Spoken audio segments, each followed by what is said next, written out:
Tarte Flambée or Flammekueche. The English translation of the original Alsatian name being baked in the flames. Indeed, in the old time, the tart would have been cooked in a wood-fired oven, and the crust at the border would be nearly burned by the flames. Tarte Flambée is like a pizza with a thin crust of dough and baked in a very hot oven. To make the dough, you will need all-purpose flour, milk, beer, water, salt, sugar, and active dry yeast. For the garnish, crème fraîche or sour cream, nutmeg, olive oil, seasoning with salt and freshly ground peppercorns, onion, and finally double smoked bacon. Very often my students are confused between the use of fresh yeast or active dry yeast or just dry yeast. Let's look at first of all how to use fresh yeast. When you use fresh yeast, you will have to break it up in pieces to crumble it in a little bowl, and then you will add a liquid, usually water or milk or even beer if you want. But the key point here is really to have the liquid not too hot. So you shouldn't go over 40 degrees Celsius. So it will be safe to say that to have the liquid at body temperature. Otherwise, you may kill the yeast and your bread will stay flat. In order to activate the yeast also, we add a pinch of sugar, and this action is called to feed the yeast. Then, when you have mixed up the fresh yeast, the warm liquid, and a pinch of sugar, you're going to let it rest covered with a plastic wrap near a warm source. And what will happen? The yeast will activate and it will bubbles. This is usually also what we call a starter in bread making. So then your starter will be active and you could use it to make bread. To use dry yeast, it's much simpler. If you use active dry yeast like a popular brand, you will just sift or place all your dry ingredients in a bowl, add your active dry yeast, mix, then add the liquid to have a soft dough, and you will cover the bowl and let it set for about an hour at a room temperature, and the dough will rise. The key point will be to make sure that your liquid is around body temperature, about 37 degrees, and not over 40 degrees Celsius, or you will kill the yeast and also your bread will stay flat. It's that simple. Sieve the flour.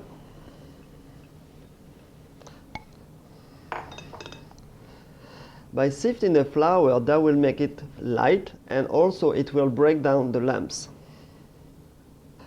Then add the sugar. So those will be our dry ingredients, salt, and active dry yeast. With a dough cutter, mix your dry ingredients and make a well. I'm going to use my hand.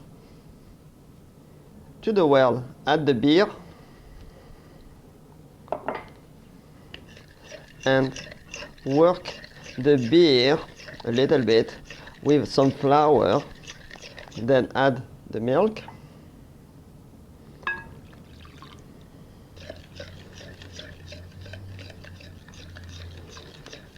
And you take a little bit of flour at a time. You don't want to incorporate all the flour at once. Go slowly.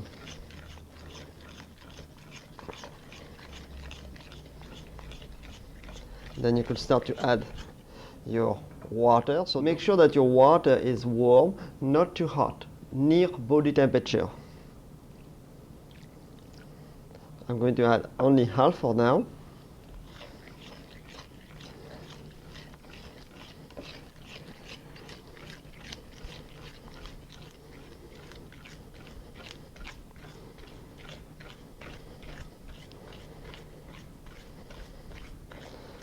And I'm going to add the rest.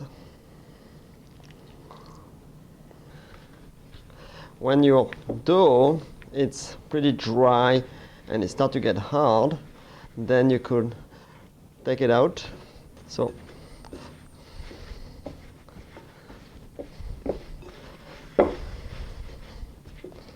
So my dough is a bit sticky, which is nice. So work the dough into the bowl until all the flour has been absorbed. And then we are going to knead the dough. Let me show you how to knead a dough. To knead the dough, it takes 3 steps. The first one will be to fold the dough edge to edge. I'm going to show you in a second. Then I'm going to press using my palm. I will press to the center of the mass and turn. Always turn to the same side. Otherwise, you will undo what you just done. So it doesn't matter which side you're turning, but always turn to the same side. So here I have a bread dough. Place the dough on your working surface, ideally on a granite or marble. Add flour if it's sticky. My dough is not sticky, so I don't need flour for now. Press, then turn, fold, edge to edge, straight down, press to the center, and turn. I have some dry ingredients here I'm going to add. So, step 1, fold the dough, edge to edge, and straight down, okay? Then, using the palm of your hand, press to the center of the mass, then turn. So I'm turning to the left side. Doesn't matter which side, but always turn to the same side. Then fold again, press, turn, and you keep doing so.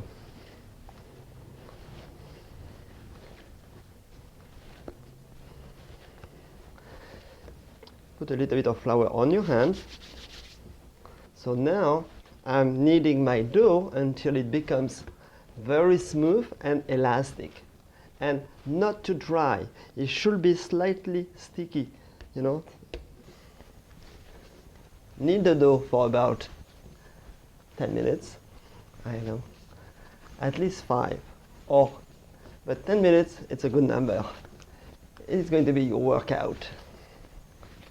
You don't have to suffer, you know, when you're making dough. If it's your first time, then do it by hand, like I'm doing now. Otherwise, use technology. In the future, that will be after your graduation. You may use a stand mixer, and during that time you can have a glass of wine. It's easy. The dough can become sticky a little bit of flour. Not much though. Great. My dough is almost done. Let's have a look. So pretty smooth. Now I'm working to the key. By kneading the dough the way I just showed you, you know, step 1, fold, press to the center of the mass, turn to one side, and keep going, you have built something that you didn't even think about. So when you make the dough like this, that will be your belly button. This is called the key of the dough. Have you ever wondered, you make the perfect dough, well, you think, you wrap it, you let it rest in the fridge, when you roll it, it breaks, and you're like, oh, why? Because when you arrive with your tart, you realize that you're missing pieces, so you have a problem. Well, the reason your dough will do this is because you had 1, 2, and 3 keys. Now, if you knead the dough the way I show you, you will have only 1 key right in the center. You place it on your board, you will roll it, and your dough will become perfectly round and nice. So then you will avoid all the outside keys. Is that easy? So knead your dough until it's totally smooth and elastic. Your dough shouldn't be grainy, and then you should have one big belly button like so. Then add a little bit of vegetable oil or olive oil in the bowl. Then on the opposite side of the key, use a knife and make some cuts into the dough. That will help the temperature to go inside and your dough will rise faster. Then place that in the bowl, turn, and now we're going to wrap it up and let it rest. The dough is totally wrapped, enclosed. This is the size of the dough now. You will be surprised how it looks like in an hour. leave the dough on a warm place. So for me, I will leave it about an hour near to my stove. And meanwhile, let's do the garnish. Slice the bacon into thin lardons.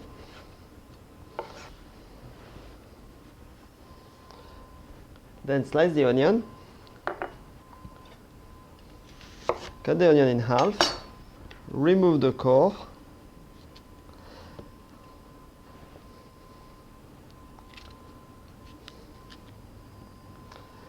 In cooking, it is always a good idea to remove the core of the onions. If you're not going to sizzle your onions, like in this case we want to slice them and we want them to have separated, always remove the core, because if they use pesticides to grow this vegetable, the core being near the roots or close to the roots, you will have a higher concentration of chemicals in the core.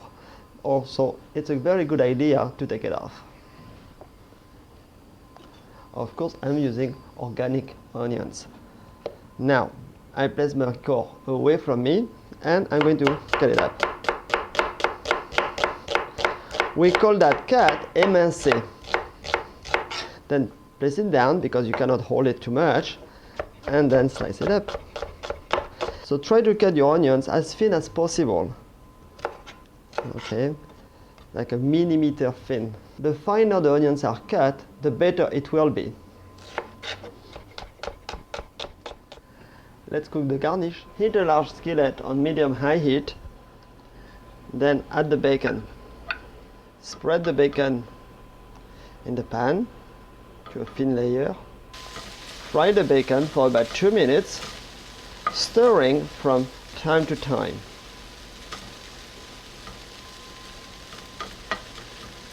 You can notice that the bacon have shrunk because of the fat have been melted down. After about 2 minutes of frying, then add the onions.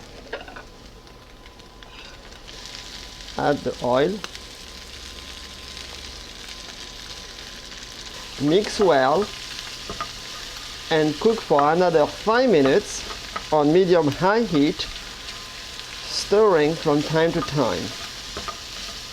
You want to have the onions becoming slightly golden brown. So you could see on the bottom of the pan here, I have what we call suc, the caramelization of the bacon. So if I leave it like it is, that actually will brown and burn. So it will become something horrible because it will be bitter. So there is something you could do. You can add a drop of water to transfer those suc into the onions. Let me show you. In the hot pan, I'm going to add a drop of water, like a tablespoon, and you mix. So the water evaporates instantly, and you can see that the color has been transferred to the onion with the flavors of the bacon. And my pan, it's clean now. Great. That way you don't burn the food and you get all the flavors from the food. In sauce making, we learned that the action to add a liquid in a hot pan like so, it's called to deglaze. So we have been deglazing our onions just to transfer the color, to transfer the flavor to the onions. And fair enough, my onions are golden brown. Season the onions with salt and pepper, mix well, and turn off the heat and transfer the onions and bacon into a sieve to drain the excess of fat. While the dough is rising, preheat the oven to 450 degrees Fahrenheit or 220 degrees Celsius. Allow the garnish to cool down a few minutes before mixing it to the crème fraîche or sour cream. So here my garnish has cooled down. Place it in a bowl, then add the cream,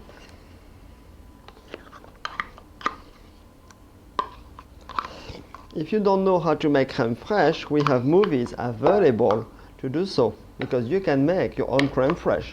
You don't need to go to France anymore. So mix well, add the remaining seasoning,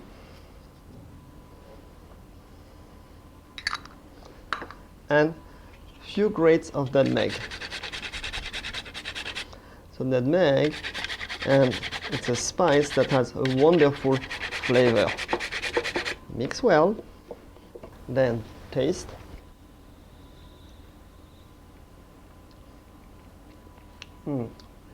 Lots of flavors, very nice. Then prepare the pizza tray. So here I'm using a 12 inches wide pizza tray. It's in aluminum and it's pretty flat. This is the oil from the bacon. Like I'm using about a teaspoon to grease my pizza tray. That will give flavor to the crust.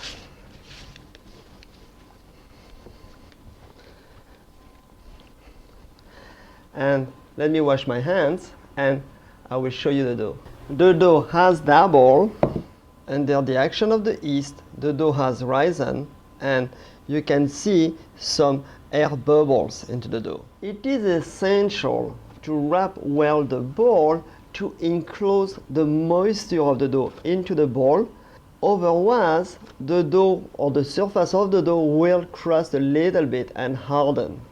And that will be a disaster because you really want to have a soft dough. Now, let's transfer the dough to the pizza tray.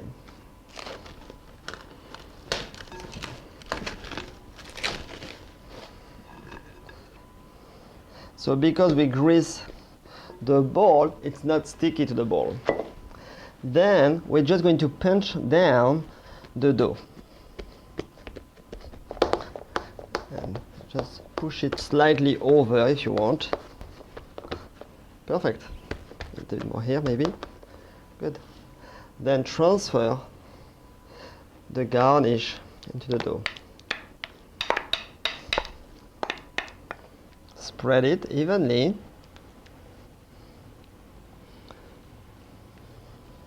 You want to have about the same thickness of garnish everywhere. And leave about a 1/4 inch on the side here for the crust to brown. In the old time, it was even burned a little bit. Then immediately after, bake the tart. Place in the center of the oven for about 30 minutes. It's been 15 minutes of cooking. Let's have a look. Whoa. Nice. Our Tarte Flambée has been baking for 30 minutes. Let's have a look. Whoa, beautiful. So, remove it from the oven. Slide the Tarte Flambée on the serving platter and serve it very hot with a good beer. Remember the beer you use to make the dough? Well, maybe you can drink the rest. This recipe comes from Alsace, which is northeast of France, and it is also France beer garden. So the Alsatian will have the Tarte Flambée with a good beer. Bon appétit!